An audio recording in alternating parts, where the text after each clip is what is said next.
Fania salah satu. Gimana nih kabarnya? Semoga kita semua selalu dalam lindungan Allah Subhanahu wa Ta'ala ya. Kira-kira gimana nih puasanya? Pastinya lancar dong, iya gak? Kalau untuk kamu mokel, kira-kira masih ada nggak ya? Semoga aja nggak ada deh. Apalagi di konten sebelumnya juga udah dibahas kan, kalau membatalkan puasa itu dosa, apalagi disengaja. Di konten kali ini kita bakal membahas tentang berbuka puasa bersama itu berujung berkah atau berujung sengsara sih? Karena masih menjadi tanda tanya besar nih buat saya sendiri, atau mungkin teman-teman juga ikut bertanya-tanya, apa sih hukumnya berbuka puasa bersama itu menurut Islam? Dan apakah benar berbuka puasa bersama atau istilah kerennya sekarang mah bukber itu bisa menghilangkan pahala berpuasa? Nah makanya buat teman-teman yang lagi nonton, biar gak penasaran lagi, nontonnya jangan di skip-skip ya.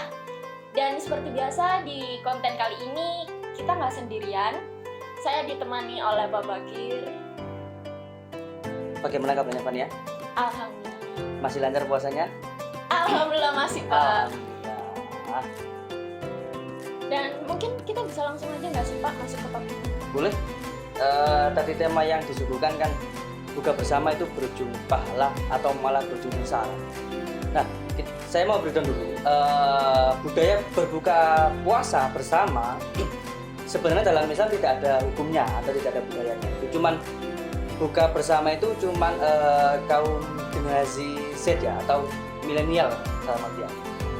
Tapi ada bagusnya. Bagusnya apa? Satu, kita bisa menjaga ukhuwah atau persaudaraan kita semakin biar silaturahminya semakin erat. Nah, betul. Itu yang mungkin bisa diambil hikmahnya. Dalam artian ketika sudah berpisah dengan teman-teman yang jauh, terus momen Ramadan bisa kumpul, alhamdulillah kita bisa berkumpul dalam momentum buka bersama. Itu yang dari segi hikmahnya. Lantas buka bersama atau buka puasa yang dapat sunnah yang saya bahas kemarin, yaitu tadi cukup hanya mensegerakan berbuka tanpa ada embel-embel buka bersama atau buka dengan siapapun. Yang penting berbukalah dengan sesegera mungkin. Dengan apa ya? Tadi ada yang madu, ada yang kurma, sesunahnya kurma.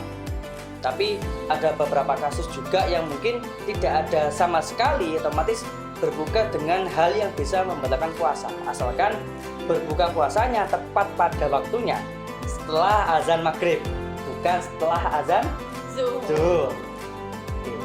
Tuh. Nah, bagaimana kalau berujung sengsara? Dikatakan berujung sengsara ini biasanya mungkin jangan sampai kita melakukan hal seperti itu. Kita berbuka bersama, lupa akan sholat maghribnya. Tadi sholat maghribnya itu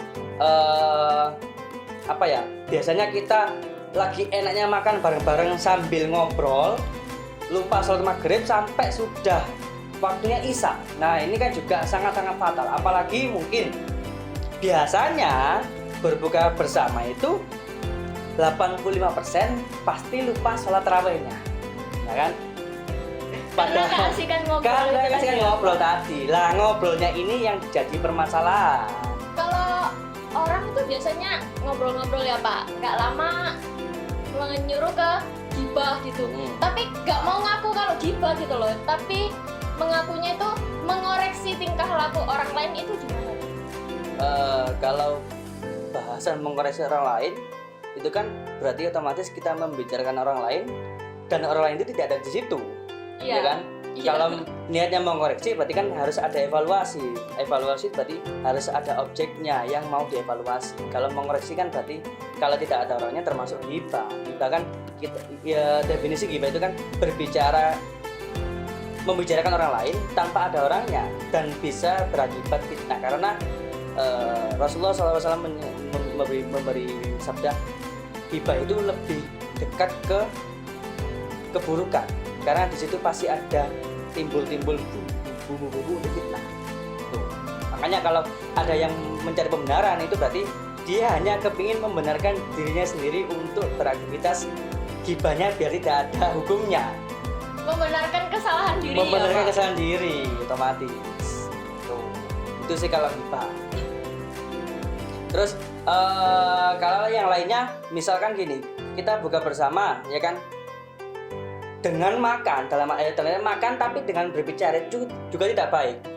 Lebih baik selesaikan makan dulu, Baru minum, ngobrol. baru ngobrol. Biasanya kan gitu, ngomong enak-enak makan sambil ngobrol tanpa tersadarkan diri. Akhirnya segala ada beberapa makanan yang keluar. Nah itu juga tidak baik. Apalagi di musim pandemi ini kan kita harus bisa menjaga jarak, prokesnya juga dijaga gitu. jadinya nggak los-losan gitu ya Pak? Ya nggak los-losan gitu. Otomatis. Jadi buka puasa bersama ini boleh, tapi nggak boleh meninggalkan sholat wajib dan Nah, kelakuan di belakangnya pakai betul. menggibah dan lain-lain. Jadinya nggak apa-apa guys, Nggak tapi apa-apa. nggak boleh gibah. Tapi nggak mungkin sih, apalagi kalau cewek-cewek gitu kan, itu udah pasti gitu. Makanya mulai sekarang tolong dikurangin. Saya sendiri juga akan mengurangi kok. Nah, tipsnya gini mungkin saya bisa kasih tips. Bagaimana caranya biar nggak gibah? Satu, ketika sudah berkumandang, ada yang bergantian, ada yang sholat, ada yang buka, ya kan? Tapi Di-shift ya, Pak? di-shift. Jadi menghindarkan berkerumun, dan berkerumun itu pasti menimbulkan gibah, Bener banget. ya kan? Apalagi kalau udah cewek-cewek semua satu circle terus ada yang gak disukai gitu. Nah, itu pasti timbul fitnah apalagi. Apalagi kalau ngobrol-ngobrol itu kan nggak mungkin kalau nggak ada bumbu-bumbunya tuh Pak. Pasti. Bumbu-bumbu kebohongan tuh kayak biar makin benci, makin iri, dengki gitu. Itu kan memang kalau bulan Ramadan itu ada sabda Nabi kalau setan itu terkunci atau dikunci setan. Tapi ketika setan di dalam diri manusia ini sudah mengakar, tidak bisa kita hindari perbuatan-perbuatan dari setan. Tuh. Nah buat kalian juga yang mokel tapi alasannya dibisikin jin, nggak ada, Nah, kan itu nggak dikunci. ada itu. Itu kalian sendiri mungkin setan. Jadi tidak ada perbuatan dari keburukan kita yang bersandarkan dalam artian beralaskan atau bersandarkan dari setan. Itu berarti dari diri kita sendiri yang tergoda oleh nafsu kita. Karena sejatinya puasa adalah menahan nafsu. Hawa nafsu. Tuh. Apalagi yang mau tanyakan? Mungkin dari yang kemarin ada Q&A nggak? Ada. Nah, apa mau kita bahas? Mungkin kita bisa mulai bacain komentar-komentar teman-teman yang ada di konten sebelumnya aja nggak sih Pak? Boleh. Oke. Siapa tahu ada pertanyaan yang agak nyeleneh. Oke, ini dari Miftahul Rifan Failah 19. Assalamualaikum Pak, mau bertanya. Waalaikumsalam. Kalau misalkan bukbernya setelah azan maghrib tidak apa-apakah? Soalnya sampai azan minumannya belum datang. Mohon pencerahannya Pak. Oke, memang kalau secara sunnah ketika kita ingin mendapatkan pahala sunnah adalah buka dengan awal waktu. Kemudian ketika pas azan kita berbuka. Tapi biasanya ketika buka bersama di resto, apalagi resto yang notabene mewah, terkenal kan, otomatis masaknya agak lama. Antri kan Bapak? Antri banyak. Nah, bagaimana mensiasatinya? Kalau dalam ijtihad saya, yang penting kita bisa membatalkan puasa saat itu juga dengan cara apapun, tapi dengan cara yang baik maksudnya. Misal, kita berinisiatif membawa minum sendiri, ya kan? Minum sendiri. Soalnya biasanya dari resto itu minum sama makan bareng keluarnya, nggak minum dulu baru makan.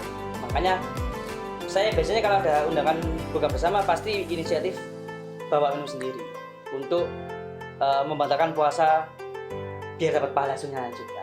Tuh. Untuk syaratnya aja ya Pak ya? Yang pertama syarat, yang kedua sunnah, yang ketiga ya memang sudah waktunya berpuasa kan. Tuh. Melepas dahaga juga. Tuh. Oke, ini ada lagi Pak dari Balkis S-nya 3, Balkis SSS.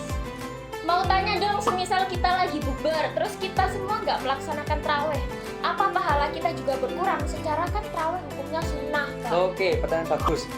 Yang dikatakan pahala berkurang itu pahala puasanya. Sunnah itu kan ibadah yang dilakukan setelah puasa, ya kan? Jadi kalau berkurangnya tidak, insya Allah tidak. Tapi kita tidak akan mendapatkan pahalanya sholat taraweh. Karena yang saya bahas kemarin termasuk ibadah sunnah yang besar pahalanya dalam bulan puasa Ramadan adalah sholat tarawih. Jadi Eman-eman, dalam artian eman-eman itu apa ya? Mumpung di bulan Ramadan ini kita memupuk pahala atau mengeruk pahala yang banyak. Gitu. jadi masih dapat pahala cuma nggak dapat plusnya. Nggak dapat plusnya. Oke, ini ada lagi nih Pak. Pertanyaan terakhir dari Dewa Chandra Saputra. Pak, temanku ngajak bukber tapi dia gak puasa gimana? Nah, ini kelihatannya dia pemuda tersesat juga sebenarnya, ya kan? Mungkin teman-teman semua tuh jangan ditiru ya hal seperti ini. Itu ibaratnya gini, kita nggak puasa, nggak mengikuti sunnah-sunnah puasa Ramadan, tapi ikut hari raya, ya kan? Istilahnya gini, ketika ada orang seperti ini, dia tidak merasakan nikmatnya Ramadan. Padahal nikmat Ramadan itu ketika kita menghayati lebih dalam, mengambil hikmahnya yang banyak, otomatis nikmat Ramadan ini bisa kita rasakan. Sama halnya ketika gini, ketika kita 1 bulan puasanya nutut, dalam artian full, insya Allah bisa full. Ketika hari raya kita bisa merasakan nikmatnya Ramadan. Lebih kerasa. Lah kalau tidak puasa tapi ikut buka bersama, itu sama hanya ketika ada seorang yang ingin maling tapi dia permisi dulu kepada tuan rumah, ya kan? Ini kurang ajar banget sebenarnya dan jangan ditiru. Kalau puasa Ramadan itu kan wajib, tidak boleh ditinggalkan. Namanya puasa Ramadan itu wajib bagi orang mukmin, tidak boleh ditinggalkan, ya kan? Apalagi alibinya hanya ikut bukber, padahal dia tidak puasa. Tapi kalau ulama salaf mengatakan seperti ini, ibadah yang hubungannya kita dengan Tuhan langsung itu hanya ibadah puasa. Dalam artian puasa hanya kita yang tahu dengan Tuhan, orang lain tidak bakal tahu.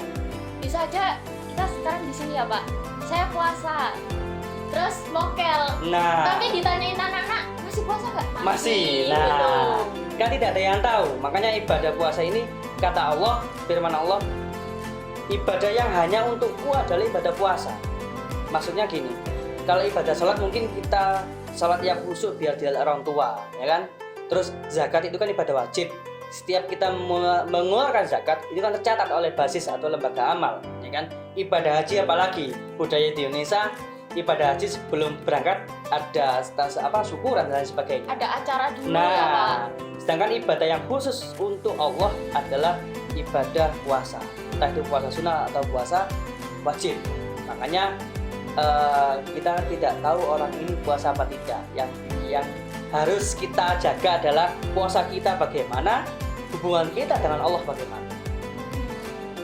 Nah jadi itu tuh pertanyaannya, gimana sahabat Smart tuh udah nggak penasaran lagi kan? Insya Allah bisa dapat pencerahan. Amin. Semoga yang suka gibah, yang suka mokel, semoga dapat hidayah. Nah, Setelah lihat ini semoga dapat hidayah. semoga dapat hidayah. Semoga kita semua terjaga puasanya. Amin ya Rabbal. Nah, kira-kira apa nih Pak konten selanjutnya, topik konten selanjutnya biar sahabat Smart ini bisa nitip pertanyaan lagi di kolom komentar kayak kemarin ya. Insya Allah minggu besok ini kan masuk minggu ketiga ya. Iya. Minggu ketiga di bulan puasa Ramadan. Saya kepingin bahas ini terkait budaya Indonesia sih.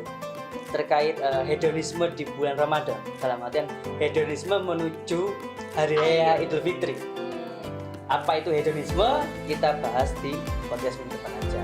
Makanya kalau ada pertanyaan jangan lupa di komen di YouTube podcast kali ini. Nah udah jelas kan topik selanjutnya apa? Yuk buat sahabat Smart tuh segera tulis di kolom komentar. Kira-kira pertanyaan-pertanyaan apa sih yang mau kalian tanyain di topik selanjutnya? Ditunggu ya. Terima kasih banyak Bapak. Sama-sama. Dan buat teman-teman yang udah nonton tayangan ini, jangan lupa klik tombol like, subscribe, And komen, dan juga share ke teman-teman kalian. Wassalamualaikum warahmatullahi wabarakatuh.